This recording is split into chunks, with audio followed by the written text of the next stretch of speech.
মানুষ গুপ্তধন খোঁজে ধনী হওয়ার লেগা, আর আমি এমন এক জিনিস পাইছিলাম যার জন্য এই পুরো এলাকা আইজও শান্তি পায় না।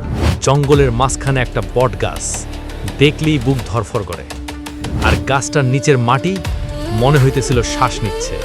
আমি খুঁড়তে শুরু করলাম, কেন জানি না, কিন্তু মনে হইতেছিল এইটা আমারই খুঁজতেছে। তারপর আমি ওই জিনিসটা পাই।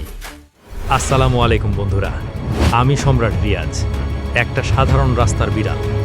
খুলনার গলি ঘুপচি, ডাস্টবিন, এইটাই আমার দুনিয়া। আমি খুলনায় থাকি, কিন্তু ওই রাতে কিছু একটা অদ্ভুত লাগতেছিল। মনে হইতেছিল কেউ যেন ডাকতেছে। কেমনে জানি আমার পা আমাকেই টান দিয়া নিয়ে গেল যশোরের ওই পুরান জঙ্গলে। ওইখানে মানুষ অনেক আগেই যাওয়া ছাইড়ে দিছে। জঙ্গলের মাঝখানে একটা বট গাছ, দেখলেই বুক ধরফর করে, আর গাছটার নিচের মাটি মনে হইতেছিল শ্বাস নিচ্ছে।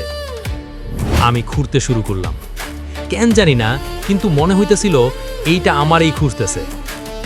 তারপর আমি ওই জিনিসটা পাই, একটা পুরান ধাতব বাক্স, ভারী, ঠান্ডা, আর ধরতেই মনে হইল এইটা আমারই চিনে। ভুলটা আমি ওইখানেই করছি। যখন আমি ওইটা খুলছি, 1 সেকেন্ডে জঙ্গল চুপ, না পাখি না বাতাস। তারপর থেকে খুলনায় আজব জিনিস শুরু হইল। হঠাৎ ঝড়, মানুষ রাত্রিরে ছায়া দেখে, কানে কানে ফিসফিস আওয়াজ। লোক কথা কয় এইটা একটা হারানো রাজ্যের জিনিস। আমি কিছু বিড়াল ভাইদের জিগাইছিলাম, ওরা কইল এই বাক্সের ভিতরে ওই রাজ্যের পাপ বন্দি করা আছে কালা জাদু দিয়া। এইটা পাইয়ার পর থেকে আমার মাথার ভিতরে কেউ কথা কয়, আমারে অতীত দেখায়, ভবিষ্যতও দেখায়, যা হওয়ারও না।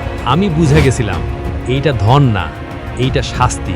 ঘুমাইতে পারতাম না, মাথা ঠিক আছিল না, তাই আমি ওইটা আবার মাটির নিচে চাপা দিয়ে আসছি, যেখানে এটার থাকা উচিত। তোমার সাহস থাকলে যাও, তুইলে আনো আবার। কিন্তু যেই দিন আমি এটা কবর দিছি, আমি একা আসিলাম না, আমার চারপাশে হাজারটা অবয়ব দাঁড়ায় আছিল। তোমাদের এলাকায় এরকম কোনো গুপ্তধনের গল্প থাকলে কমেন্টে কইও, আর সাবস্ক্রাইব করে যাইও। তোমরা সাবস্ক্রাইব করলে আমি 2টা ডাল ভাত খাইতে পারো। আল্লাহ হাফেজ।